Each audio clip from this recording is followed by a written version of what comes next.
నమస్తే, welcome to one India Telugu. నేను Joseph.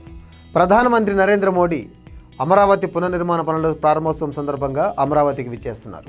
అయితే సర్వత్రా ఆసక్తి నెలకొనుంది. ఈసారి మోడీ ఏపీకి ఎలాంటి వరాలు ఇవ్వబోతున్నారు, మరి మోడీ పర్యటన అంతా ఏ విధంగా జరగబోతోంది, సో మోడీని ఏ విధంగా రిసీవ్ చేసుకుంటారు, మీటింగ్లో మోడీ ఏం మాట్లాడబోతున్నారు, ఇలా మొత్తం అమరావతి అదేవిధంగా ఆంధ్రప్రదేశ్ అంతా కూడా ఇప్పుడు మోడీ చుట్టే తిరుగుతుంది. ఒకవైపు కూటమి ప్రభుత్వం కావచ్చు, మరొక వైపు ప్రతిపక్షమైనటువంటి వైసీపీ నేతలు కావచ్చు, అందరూ కూడా ఈగర్గా వెయిట్ చేస్తున్నారు మోడీ ఏం చేయబోతున్నారు, ఏం మాట్లాడబోతున్నారని. అయితే ఇదంతా పక్కన పెడితే అదంతా మోడీ వచ్చి మీటింగ్ స్టార్ట్ అయిన తర్వాత అసలు మోడీ రావాలంటే ఏంటి అంటే మోడీకి సెక్యూరిటీ ఎలా ఉంటుంది, దేశంలో హయ్యెస్ట్ ప్రొఫైల్ కలిగిన వ్యక్తిగా మోడీకి చాలా టైట్ సెక్యూరిటీ ఉంటుంది. ఆయన చేరుకోవాలంటే 3 అంచెల భద్రత అంటే 3 లైన్ సెక్యూరిటీ ఉంటుంది అనమాట. దాన్ని దాటితే కానీ ఆయన దగ్గరికి చేరుకోలేము. అలాంటి పబ్లిక్ మీటింగ్కి వచ్చి మోడీ మాట్లాడుతున్నాడు, మోడీ పర్యటన సందర్భంగా వస్తున్నాడు అంటే అసలు మోడీ సెక్యూరిటీ ఎలా ఉంటుంది అనేది చాలామంది ఎంతో ఆసక్తిగా ఎదురు చూస్తుంటారు. ఒక సీఎం, ఒక మంత్రి స్థాయి వ్యక్తికి ఇది చాలా టైట్ సెక్యూరిటీ ఉన్నప్పుడు మరి ప్రధానమంత్రి మోడీ వస్తున్నాడు, ప్లస్ ఇటీవల జరిగిన కొన్ని పరిణామాల నేపథ్యంలో సెక్యూరిటీ మరింత టైట్గా ఉంటుంది. అయితే ఒక్కసారి మనం ఈ వీడియోలో మోడీ సెక్యూరిటీ ఏ విధంగా ఉంటుంది, ఎంతమంది సిబ్బంది మోడీ సెక్యూరిటీలో పాల్గొంటున్నారో ఒకసారి చూద్దాం. సో ఓవరాల్గా తీసుకున్నట్లయితే మోడీ సెక్యూరిటీకి సంబంధించి ఎస్పీజీ కమాండర్లు దాదాపు 24 మంది ఉంటారు. సో వీళ్ళు షార్ప్ షూటర్స్గా కూడా ఉంటారు. చాలా టైట్గా ఉంటుంది సెక్యూరిటీ. ఎస్పీజీ కమాండర్స్ వీళ్ళు చాలా స్పెషల్ సెక్యూరిటీ అనమాట. సో అయితే దీంట్లో 4 ఐపీఎస్ క్యాడర్ ఉన్నటువంటి అధికారులు. సో ఈ ఎస్పీజీ కమాండర్స్తో పాటు 4 ఐపీఎస్ అధికారులు కూడా మోడీ పర్యటన సందర్భంగా పాల్గొనబోతున్నారు. అయితే అదేవిధంగా పారా కమాండర్స్, బ్లాక్ కమాండర్స్, ఇలా రకరకాల సిబ్బంది అంతా కూడా అక్కడికి వచ్చేస్తున్నారు.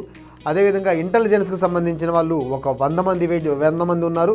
మరోవైపు స్టేట్ పోలీస్, ఇక ఏపీ రాష్ట్రానికి సంబంధించి పోలీసులు 10 మంది, వీళ్ళు కూడా డీజీ స్థాయి ర్యాంకింగ్ కలిగినటువంటి అధికారులు, చిన్న చితక అధికారులు కాదు, 10 మంది డీజీ స్థాయి ర్యాంక్ కలిగిన అధికారులు 10 మంది మోడీ సెక్యూరిటీలో పాల్పంచుకోబోతున్నారు. మరొకవైపు 10 మంది ఐజీ ర్యాంకింగ్ ఆఫీసర్స్. సో 10 మంది డీజీ ర్యాంక్ ఆఫీసర్స్ అయితే మరొక 10 మంది ఐజీ ర్యాంక్ ఆఫీసర్స్, అయితే మరొక 20 మంది ఐపీఎస్ క్యాడర్. సో ఇంతమంది మోడీ సెక్యూరిటీలో పాల్గొనబోతున్నారు. దీంతో పాటు 6000 మంది జనరల్ పోలీస్ అంటే సిఐ స్థాయి, ఎస్ఐ కావచ్చు, కానిస్టేబుల్స్ కావచ్చు, హోంగార్డ్స్ కావచ్చు, వీళ్ళంతా కలిపి ఒక 6000 మంది. సో ఇంతమంది మోడీకి సెక్యూరిటీగా రాబోతున్నారు. మరొక వైపు ఇంకొక స్పెషల్ విషయం ఏంటంటే ఇప్పుడు అమరావతి అక్కడంతా కూడా కాస్తంత మబ్బులు పట్టిన వాతావరణం కనిపిస్తుంది. ఒకవేళ మోడీ గన్నవరం ఎయిర్పోర్ట్లో దిగాక వర్షం కనుక వస్తే అంటే హెలికాప్టర్లో రాలేక రోడ్డు మార్గాన రావాల్సి వస్తే ప్రతి 10 అడుగులకు ఒక పోలీసు ఉన్నారు. గన్నవరం నుంచి మోడీ అమరావతి చేరుకునే వరకు స్పెషల్ బుల్లెట్ ప్రూఫ్ వాహనాలు ఉన్నటువంటి క్యాన్వాయ్ సిద్ధంగా ఉంది. సో ల్యాండ్ మైన్స్ పేల్చినా కూడా తట్టుకునే శక్తి కలిగినటువంటి కొన్ని వెహికల్స్ ఈ మోడీ కాన్వాయ్లో పాల్గొనబోతున్నాయి. లేదు మోడీ హెలికాప్టర్లోనే వస్తున్నారంటే మనం చూసాం దుబాయ్ పర్యటనకి వెళ్ళినప్పుడు మోడీకి ఈ విధంగా ఎయిర్లో అంటే గాల్లో సెక్యూరిటీ ఇచ్చారు. ఇక్కడ కూడా దాదాపు మోడీ హెలికాప్టర్ కాకుండా 6 హెలికాప్టర్స్ మోడీకి సెక్యూరిటీగా రాబోతున్నాయి. సో ఇంత టైట్ సెక్యూరిటీతో మోడీ అమరావతికి రాబోతున్నారు.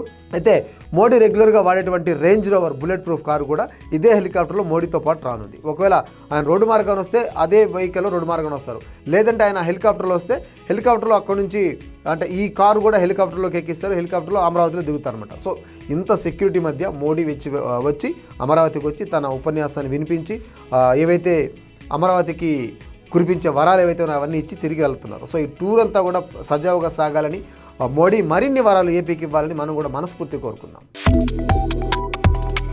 Subscribe to One India and never miss an update.